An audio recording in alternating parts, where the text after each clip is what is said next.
Hello and welcome back. Tobin with Tobin's Throwbacks to talk to you today on the process that I use to take apart a vintage flare tip. In another video, I'll show you how I take apart the one with the rings. Getting the ring off is easy. It's getting the ring back on that's the hard part. I'll eventually get into those with you, including adjustables and the other types of razors, but for today let's focus on the original hardware, and that is these screws.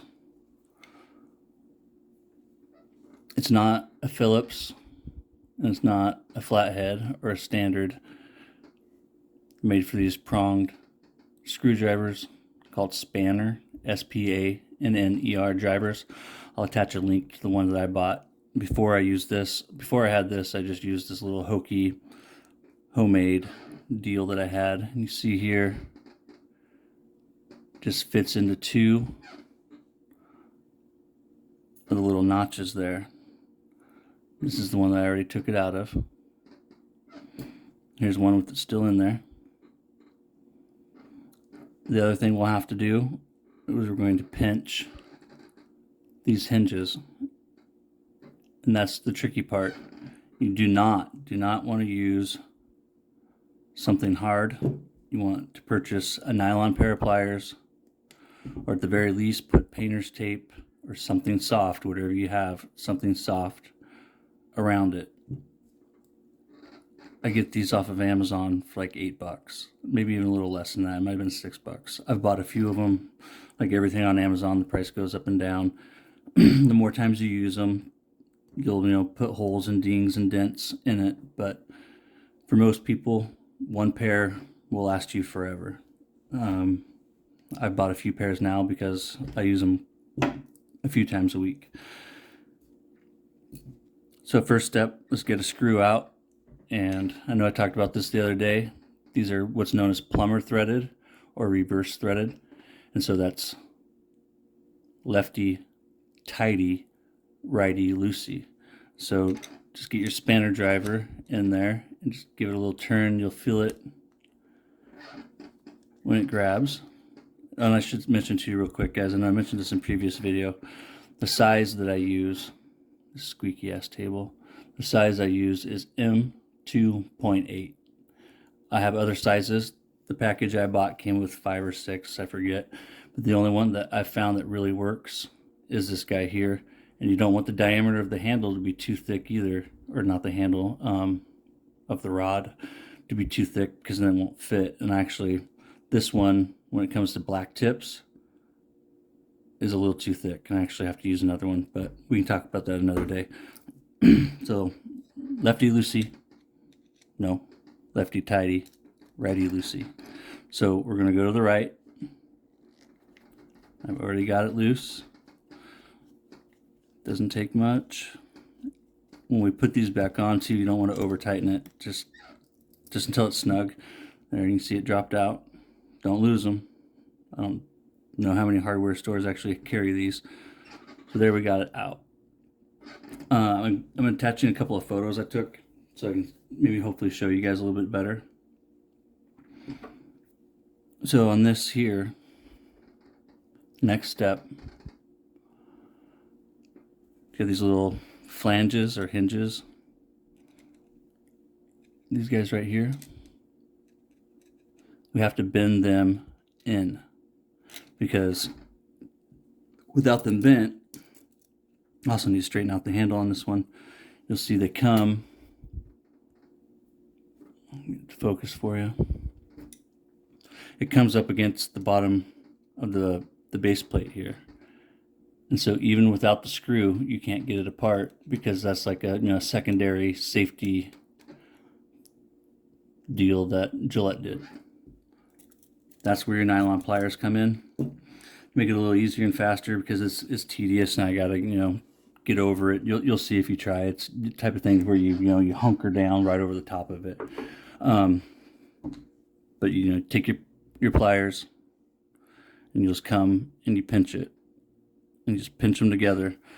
Pay attention to, that you're actually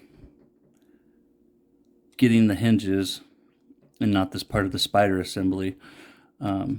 This piece here is part of the T-bar, which is part of the spider. If you're not familiar with that, that's a whole nother ball of wax. But so you want to be careful though that you're not getting the bottom of this T-bar, the spider assembly. Once you do that,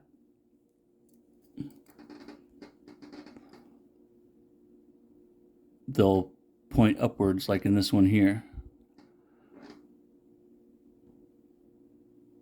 See how they're kind of pointed up now? They went from being flat, that were flat, and then now we've bent them up. And then by doing that, they'll go down or go through.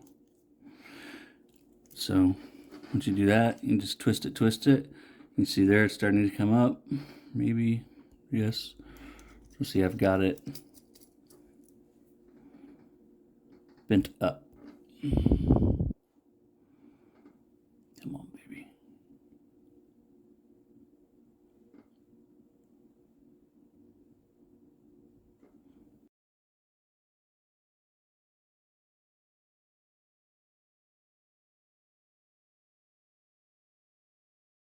So once you have the screw out, and once you have the hinges bent up, it should come apart fairly easily. Just keep twisting. So right there you can see how the handle on the bottom is spinning freely from the T-bar and the doors. A little bit more. Clear. And there's your threads.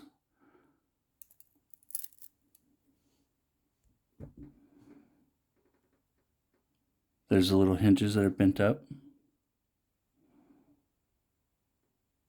And you can see here, one more time real quick, on this one. Come on, focus, there we go. How they're bent out, so we want them bent up, not out. You're just gonna bend them up is what you're gonna do with your nylon pliers. And then to put it back together, it's all pretty straightforward. I guess I could point to you too real quick. This is the part that I was talking about a moment ago, was the bottom part of this T-bar right here. And that's now right here. And then the little flanges or the hinges are what we're bending up. And I will attach photos to this video. Maybe stick them right in the middle or something, I don't know. But to hopefully make it easier for you guys to see what I'm talking about. By next weekend, I hope to have my garage set and ready to go. Maybe I'll show you the disaster that's out there too with a photo. When it comes to these handles that are bent and stuff too, I'll show you how I do them with my vise, my bench vise out there in the garage. This one here is bent really bad. Wish you could feel it, but right there, it's like it's tight. You can just feel it, and you can actually see it if you look closely. But so I hope this helps, guys. To put them back together, doors open, line it up the best you can with your hands. Hold it together like this. Start twisting it, and then you want to make sure you get the little hinges. These guys. This is what actually kicks the door open. It's like a camming action. So doors open. I'll hold on to the T-bar when I do that. When I have it lined up just right. It's kind of not lined up right there, so just give it a little, then bang. So just play with it. Don't force it. You don't want to force anything. When you're trying to take it apart, if it's not coming apart, recheck the hinges that they're pointing upward, and then to put it back together from there, put your screw back in, lefty tighty, and then bend your hinges back down. And if you guys have any questions, DM me on Instagram and I'll help you from there. Hopefully this gives you an idea. I know a few of you have been waiting for this, and I appreciate your patience. And I can also send you some resources too as well on Instagram if you DM me. Have a good one. I just had an afterthought. I was getting ready to put my stuff away that I wanted to add to this video. When it comes to cleaning, a lot of it's pretty self-explanatory on how you can get it all clean from here, and taking the doors off isn't really worth it in most cases, guys, because a lot of people really struggle with getting them back on, and to be honest, I struggle getting them back on. Once you do anything a couple dozen times, it gets easier. But if you really want to know, I guess we can go into it at some point. But you pop them off and you pop them back on.